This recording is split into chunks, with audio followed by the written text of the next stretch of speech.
I don't know if y'all are familiar with the name Thucydides or the Peloponnesian War. Yeah, and if you learned about it in school, it was a long time ago. It was a long time ago when I learned about this in school. But the Peloponnesian War, and the details are not actually especially important. It was one of these wars that these different various Greek city-states got involved in, well before, hundreds of years before the time of Jesus. But why historians remember it is because of a written account of an Athenian named Thucydides, who gave a speech. He was Athenian, and there was a smaller island or place that Athens wanted to take over as part of this war. Athens wanted to invade. And they got it. It was interesting. The folks that they were going to invade said, "Well, this is wrong. Like, you haven't done any. There's no justification for it." But Thucydides, in his speech, and this is why he's remembered, didn't argue from morality. He argued from power, and said, "Well, we're just bigger, and so we can, in fact, just do what we would like." And as Christians, we like to think that we don't have that attitude. One of the reasons why it's remembered is because people's first reaction when they hear that is horror, right? They're really like, of course I would never think that. I would never act in such a way. And yet you think about the daily some of the daily choices and interactions we make, and some of the ways that we think about what's true versus who has power in our own lives. And more often than we would like to admit, we kind of shrug and say, "Oh well, it's the powerful." Or, sometimes unconsciously, if we're in a position of power, we say, "Oh well, I have the capacity to do this, and so I will." And brothers and sisters, in today's reading, Jesus reminds us that his kingdom is not of this world. Jesus reminds us, both in his words today and throughout his journey to the cross, that Jesus does not lose, but Jesus reigns over heaven and earth through the thing that seems to have the last word, through the cross, through his death. Jesus and the truth have the last word. Amen. And so, today's reading goes through, picks off from last Sunday's reading with Peter denying that he even knew Jesus. And the focus shifts to Jesus himself and those around Jesus. And it begins, interestingly enough, with a kind of display of piety on the part of those who were arresting Jesus and wanting him executed. Right? They refuse to enter this praetorium, this space of Pilate. There's actually not an Old Testament law about that per se, but it became a habit of the Jews over the couple hundred years before Jesus' birth, that they wouldn't enter spaces that were predominantly inhabited by non-Jews. And part of that had to do with the fact that they had previously, before the Romans took them over, they'd previously been taken over by the Greeks. That's where Hanukkah comes from, is their resistance against the Greeks. And, in today's message, I'm sorry to anyone who's Greek, the Greeks are all the bad guys here.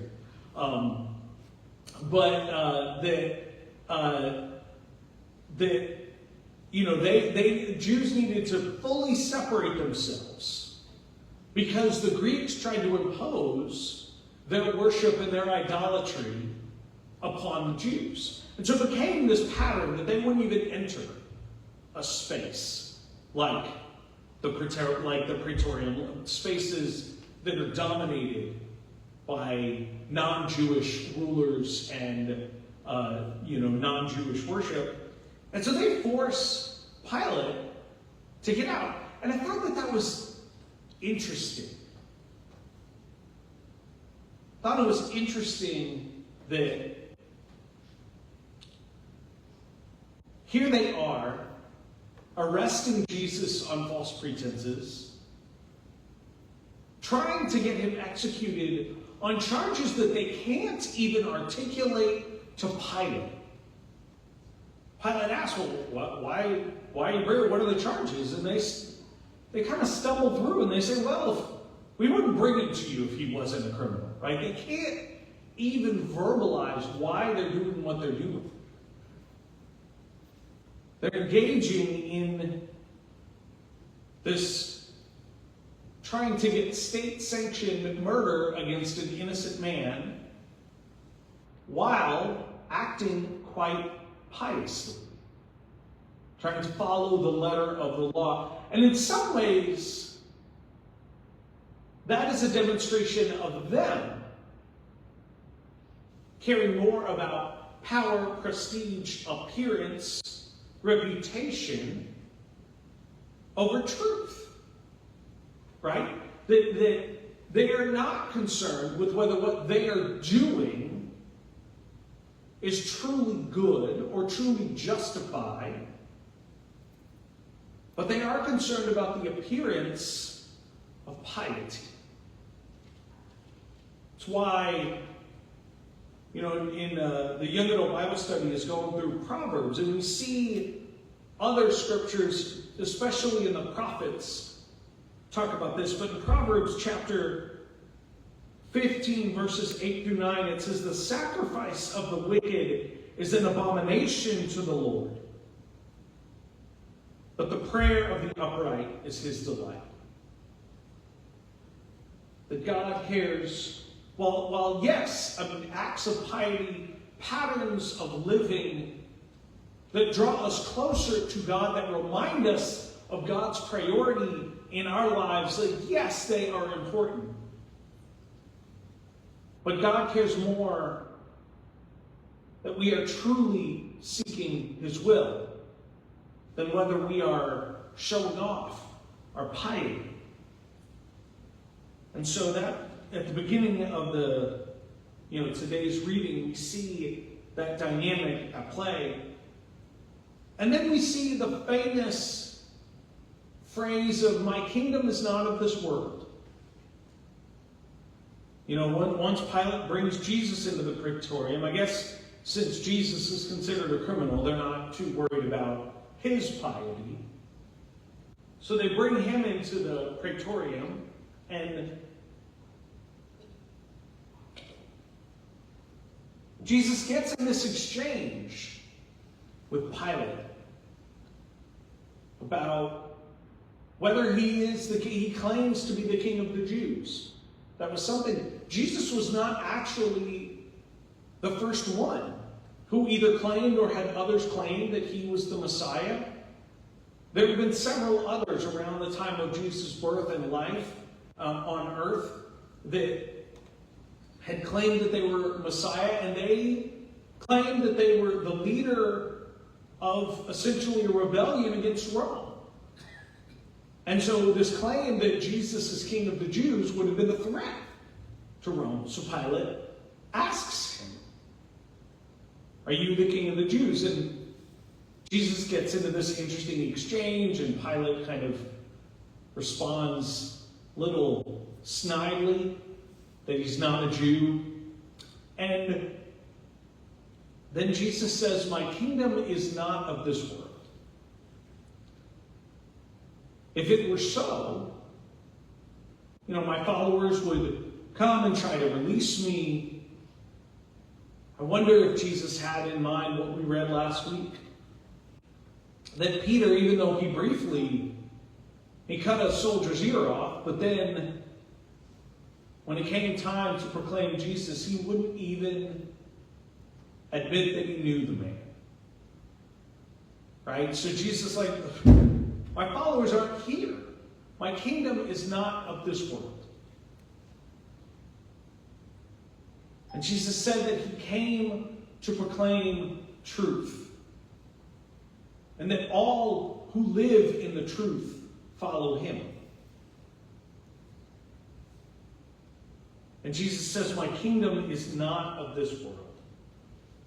That is a phrase that often gets discussed when we're debating the relationship between church and state, or we're discussing different things about, how to be a faithful Christian in the world and in public life and even in private life. Just, my kingdom is not of this world. But I don't know that Jesus per se was trying to give a definitive answer about our 21st century debates around public life. I think what Jesus was proclaiming is what it says in Colossians chapter 1, starting in verse 15. He is the image of the invisible God, the firstborn of all creation. For in him all things in heaven and on earth were created, things visible and invisible, whether thrones or dominions or rulers or powers. All things have been created through him and for him. He himself is before all things, and in him all things hold together. He is the head of the body, the church. He is the beginning, the firstborn from the dead, so that he might come to have first place in everything. For in him all the fullness of God was pleased to dwell, and through him God was pleased to reconcile himself to all things, whether on earth or in heaven, by making peace through the blood of his cross.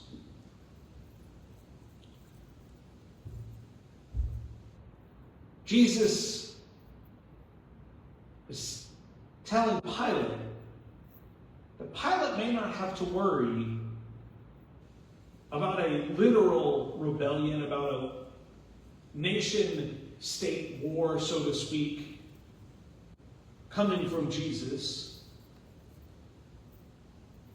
But that Jesus is king, and Pilate should be worried, as we should all be worried, about what is true and what is faithful. And then Pilate responds in a way that I find fascinating. We tend to think sometimes that, back in the good old days, before, pick a year, 1960, 1950, whatever, before some certain arbitrary date in time, that everyone just kind of assumed that truth was valuable. Right? We sometimes tend to think that it's only a modern or current question, debate around whether truth even exists, whether universal truth in particular even exists. But then we see Pilate, almost 2,000 years ago, snidely dismissing the value of truth. He says, what is truth? And then he goes off. And he does say, and Ivy was right in this, initially, that he didn't find any charges against Jesus.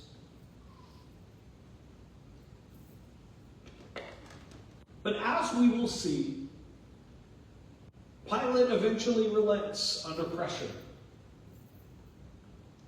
Because Pilate isn't concerned about truth.